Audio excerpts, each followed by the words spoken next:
Hello and welcome to the farm. Here you see Jeffrey raking hay. In our last video we got the hay rake set up on the Fiat and we serviced the round baler and got it attached to the John Deere 6120.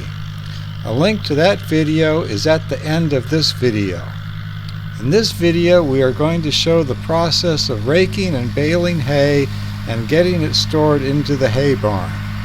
It's late spring and what we are cutting and baling here is early growth from summer Bahiagrass and late weed growth left over from the early spring and winter.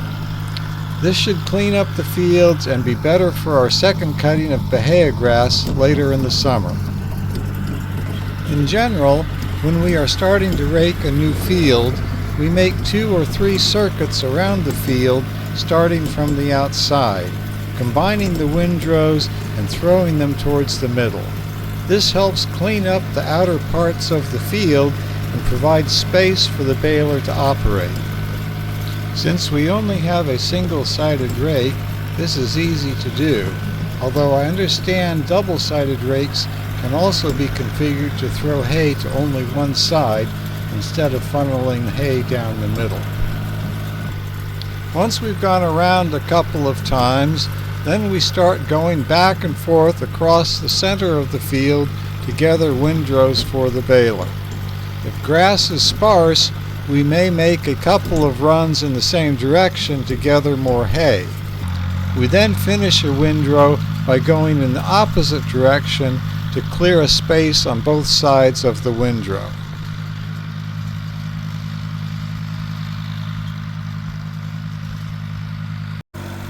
This is the view from the cab of the Fiat looking forward.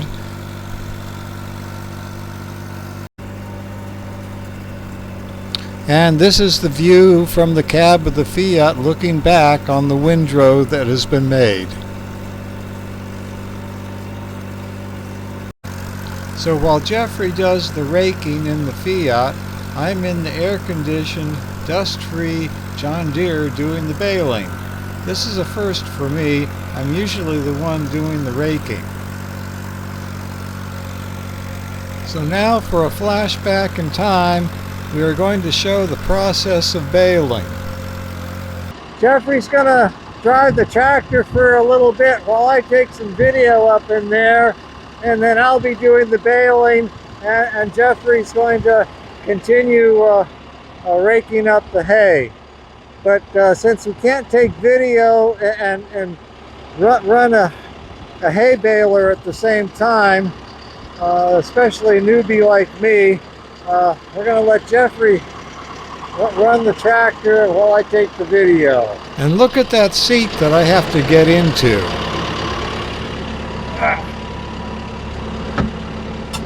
And it is barely fitting this seat. I'm wedged in so tight I don't really need a seat belt. Okay, you ready, Dad? Let's see. Okay, let's go. Okay, so we got the bell monitor turned on. I turned the PTO on. We adjusted the pickup height already. So we're in A3 low gear.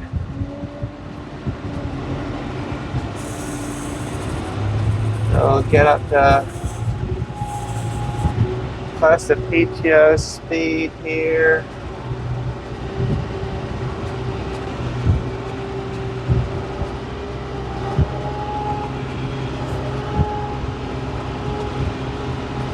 So we're just going to do a sinusoidal pattern here as we get going. Sort of start that core of the hay bale beginning, then we'll sort of switch off to just hang on one side and then the other side. So I'm going to switch up the high range. The bales do make better when there's a significant amount of hay going in. They don't make well when there's small windrows and not a lot of hay going in. And so we see here on the bale monitor, it'll start just showing, Actually, I don't think I can see the bale monitor. Okay, well, Whatever. Yes. Okay. You'll see the indicators move up and down, and we sort of just move back and forth to keep the hay going in kind of evenly from one side to the other. Makes a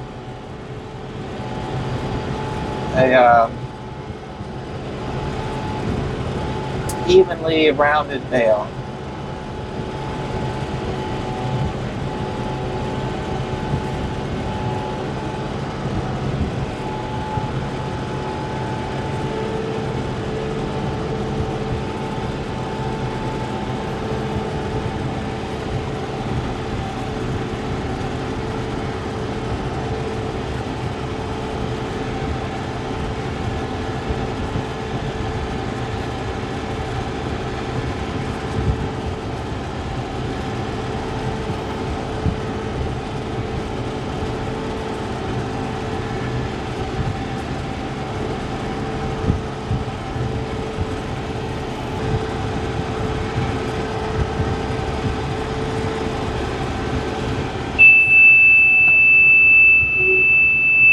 Alright, so that indicates it's wrapping. So you can sit neutral here. You can see the white disc spinning, indicating the string's going out. And you can see the little indicator by the scissors. It works its way down towards the scissors as the bale wrapping process proceeds. When it gets to the scissors, it's done. And it also beeps at you again. Then we can pull back on this lever to let the bale out. The bale flies out, and then we close the baler up. Make sure the indicator's in the latch mode. Then we can start baling the next bale.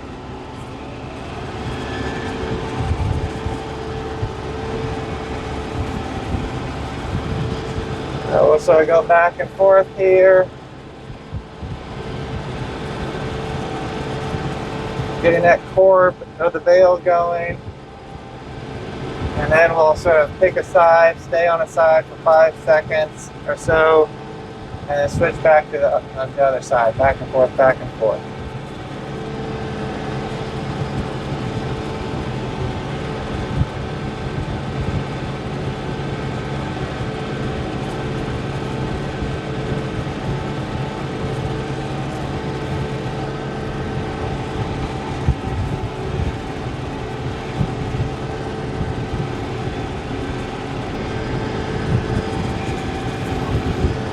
So this baler is a silage baler. It's pretty forgiving. As long as you've got nice dry hay as we did here, you can put a pretty good wad in there and it'll just eat it up.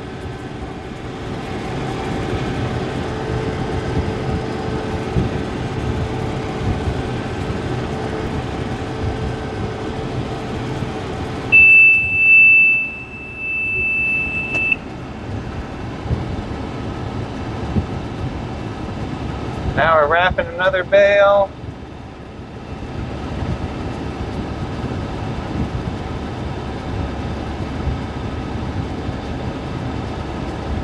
We can see the string going out as indicated by the white spinning disc things. And we see this disc have stopped, it beeps at us, and then we can eject the bale.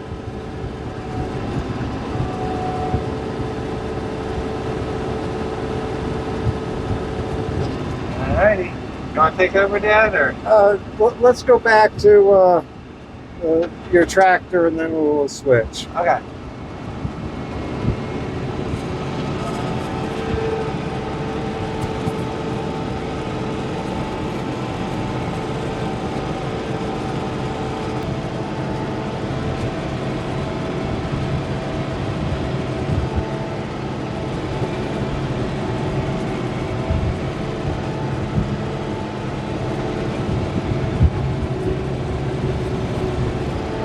So I'll lift the grapple up so we don't get into the fence. And we have to remember to turn wide because this tractor does not turn very sharp.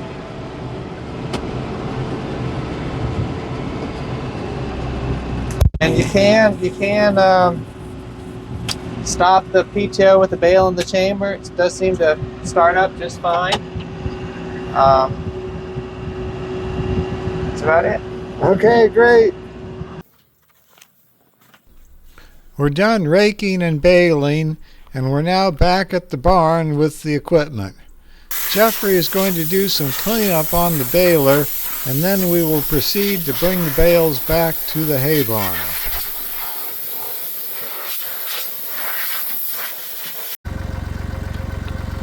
Okay, we've got the hay spear on the front of the Fiat and the hay buck on the rear of the Fiat, so we can pick up 2 bales at a time.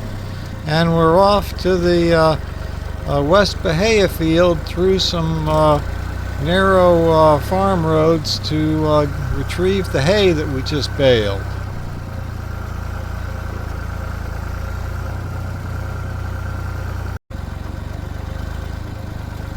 There are some gates to go through, and we proceed on between the sheep pasture fields on the right and the bottom land on the left. When we bought this first section of property in the early 1980s, it consisted of 100 acres. Later we were fortunate enough to be able to buy additional adjacent property. But at the time, there was no way for tractors or other wheeled vehicles to get across the bottom land and get from the pasture on this side to the pasture areas on the other side. So one of the first things we did when we bought this property was to have someone come in and establish this road through the bottom land. 3 culverts were put in, and at the time the recommendation was to put in large diameter used steel pipe that was available from the oil patch industries in the region.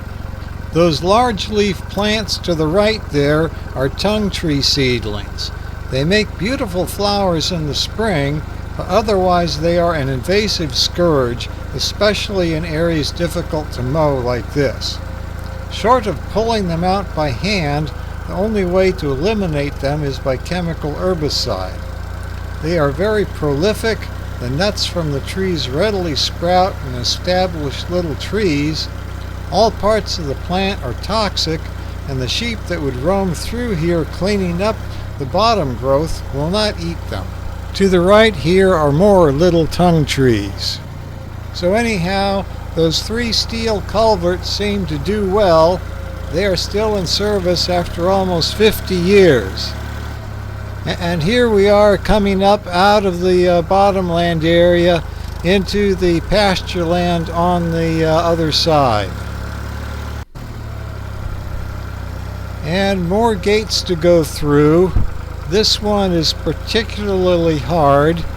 In fact, I'm going to have to sort of turn and readjust here a little bit. It's what we call a trap. It's an area where we can trap sheep between fields, and it's a small enclosure, but works well for that purpose. But it's kind of difficult to get a truck and trailer through. But after a little readjustment, I'm able to pull forward and able to go through the trap with I guess inches to spare on each side of the trailer. That dead looking spot off to the left there is exactly that. That's a spot of invasive Kogan grass, another scourge in this area. I had to spray that with glyphosate, and there's patches of that all around the farm that I'm trying to deal with and eradicate as best I can.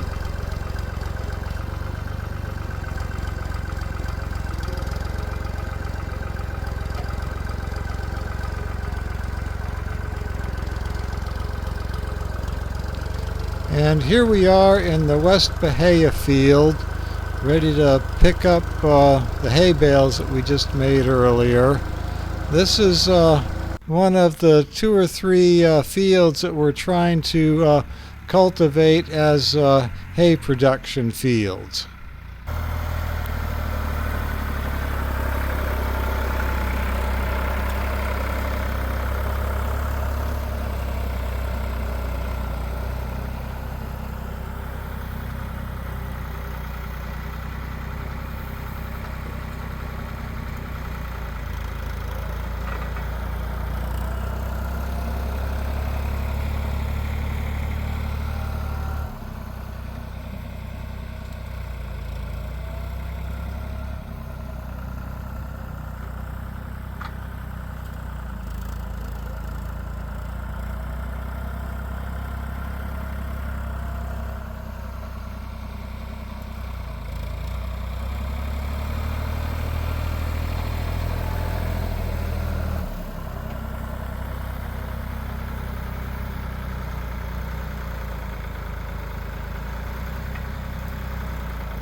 So we're all loaded up and we're going to start back to the hay barn now.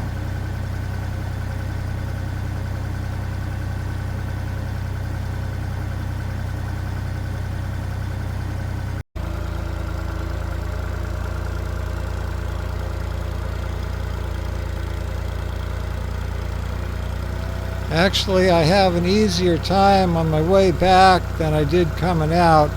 I'm able to swing wide a little bit and sort of anticipate some of the tight spots a little bit better.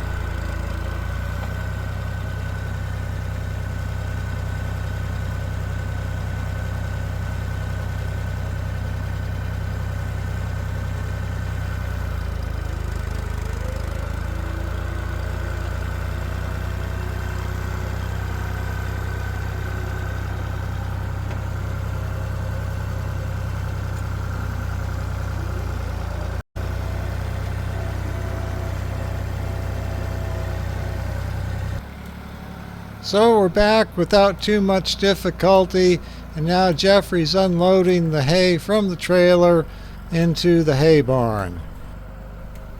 For now, we'll stack it about too high and kind of loosely with some space between them. And we'll also monitor the temperature of the bales. We've never had any problem with dry bales like this, but it would be a shame to torch the hay barn.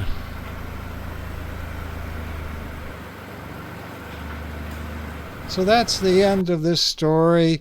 Thanks for watching. There's a link to a previous video in this series off to the right here. See you next time.